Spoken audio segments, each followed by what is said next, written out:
In 1961 in Philadelphia, a woman gives birth in a department store. Soon the doctor arrives and checks on the baby, who won't stop crying. To his shock, the baby has fractured his legs and arms in the womb. Many years later, David takes the train back to Philadelphia after a job interview in New York. When he sees a woman is about to sit next to him, he takes off his ring and hides it in his pocket. They chat about sports and he mentions he's afraid of water, also that he doesn't like football. He also tries flirting with her, but she turns him down and moves to another seat. Then David puts on the ring again. Suddenly the train starts going faster and everything shakes around David. At home, David's son Joseph is watching TV and the news show a train that just derailed, killing everyone inside. Panicking, David checks the notes to realize his dad was on that train. Moments later at the hospital, David wakes up and notices a person being operated on nearby before he's found by a doctor, who asks for his history. David explains he's never had any allergies or underlying conditions and is surprised to learn he's the only survivor from the accident. In fact, the doctor is amazed by David's lack of pain and injuries, not even a single scratch. When David leaves the room, he finds his family waiting for him. Joseph tries to make David and his mom Audrey hold hands, but they quickly drop it. Later at home, David tells Audrey that he doesn't think he got the job, but he'll move out soon anyway. It turns out they're separated and sleeping in different rooms. The next day, David attends the memorial service for the 177 deaths of the accident. After it's done, David returns to his car and finds an envelope with a card that has the limited edition logo. When he opens it he finds no names, just a note asking him how many days he's been sick in his life. Afterward David goes to work, which consists of being security for a football team.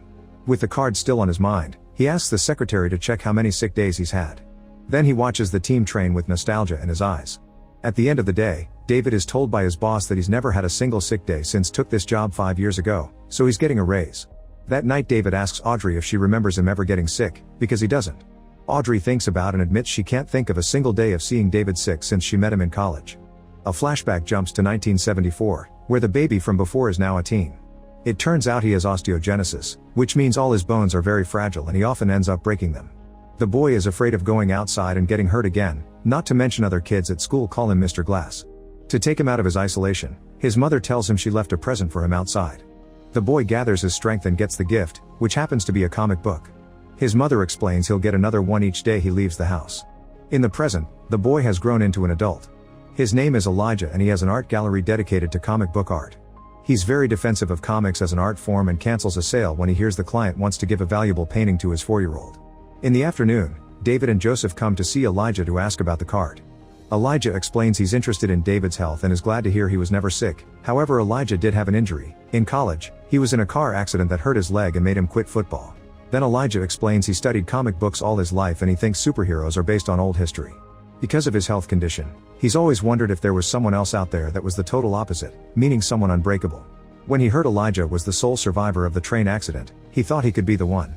Joseph is excited about the possibility of his dad being a superhero, but David thinks this is some weird scam and leaves with his son. That night, David reads about the accident on the newspaper, which inspires him to check his closet. He has a gun hidden there and a folder with newspaper clips related to his life. The first one shows the start of his football career and the last one is the car accident. The vehicle is really damaged, so the fact he survived it's a miracle. At that moment he's interrupted by Audrey, who asks him if he's been with any other person. After David says he hasn't, Audrey admits she's been shaken by the train accident and announces she would like to work on their relationship again because his survival is a sign of second chances. Sometime later, Elijah visits David while he's at work, telling him it was no coincidence that he chose security as his job because his instincts want him to protect people. While they walk near the line, David stops to look at a particular guy and thinks he'll leave before he can be patted down. Just as he predicted, the man soon walks away. Elijah wonders how David knew that guy was carrying a weapon, so David explains he sort of got an image in his head showing him. In fact, he has a natural instinct to tell when someone has done something wrong. Elijah calls it his superpower, but David doesn't like where the conversation is going and asks him to leave. Before doing so, Elijah asks if someone else had been in the car accident, and David confirms Audrey had been there too. Afterward, Elijah goes to his car and sees the supposedly armed man passing by.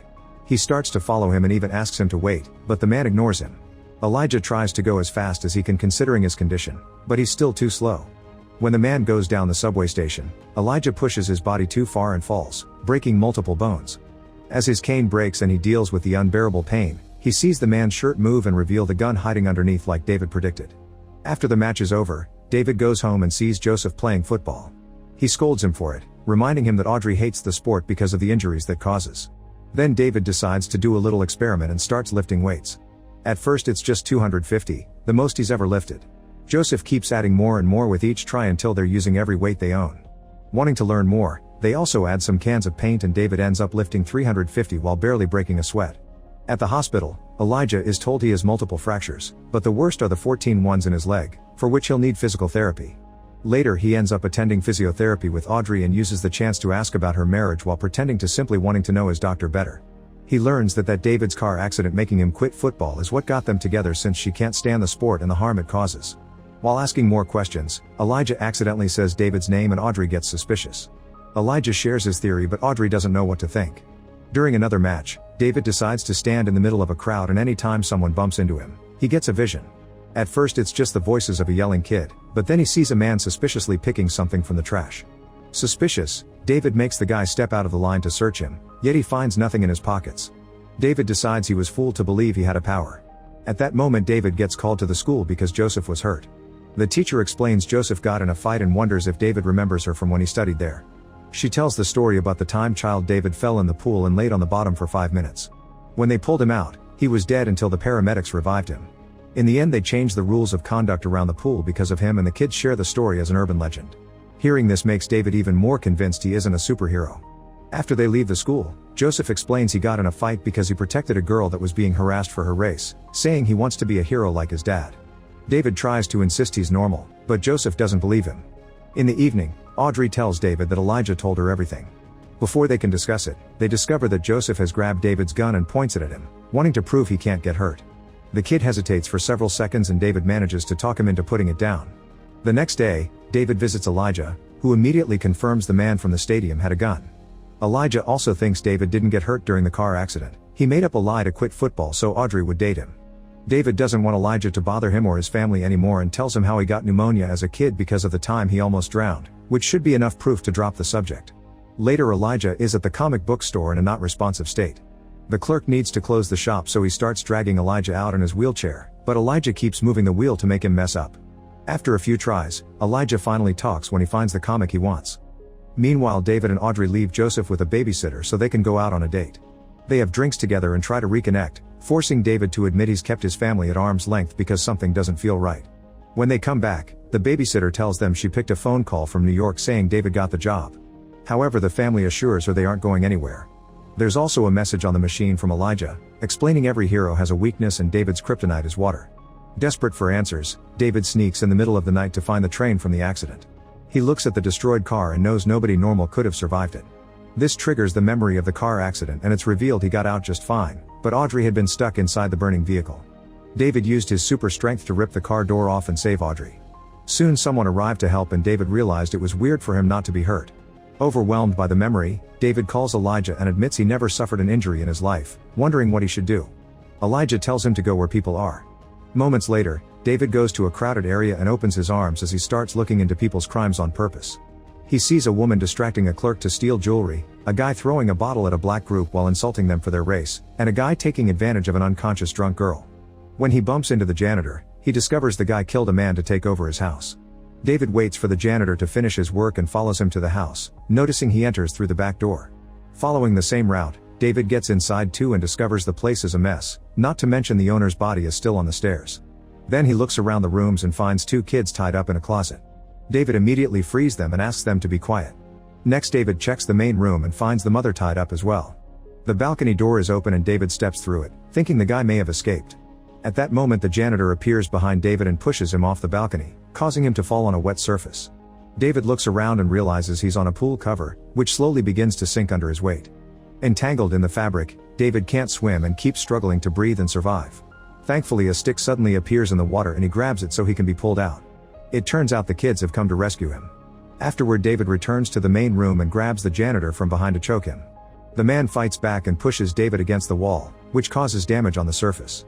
David is still stronger and manages to kill the guy in the end. Then he frees the mother, but unfortunately she's already dead. That night, David takes Audrey from her room so they can sleep on the same bed again, the feeling of something wrong finally gone. The next morning, Joseph sees his parents are behaving very lovingly with each other. When Audrey is distracted, David shows Joseph the newspaper with the news about the dead janitor, which includes an illustration of a mysterious vigilante. David confirms it's him and asks Joseph to keep the secret. Sometime later, David goes to Elijah's art show and meets his mother, who tells him about the two types of villains, those who fight with his fists, and those who fight with his minds. The woman has heard about David because Elijah calls him a friend. Then David follows Elijah to his office and Elijah congratulates him on his first night as a vigilante. He offers to shake hands, and when they do, David makes a shocking discovery. For years, Elijah has been causing accidents on purpose to find a superhero, including the train David was in. Shocked, David looks around and notices Elijah's plans and research. Elijah explains that now David knows who he is. He also finally knows his own identity, the villain to David's hero. Like in the stories, they're the exact opposites yet sometimes also friends. Perhaps Mr. Glass has always been Elijah's villain codename. David immediately calls the police and Elijah is sent to an institution for the criminally insane.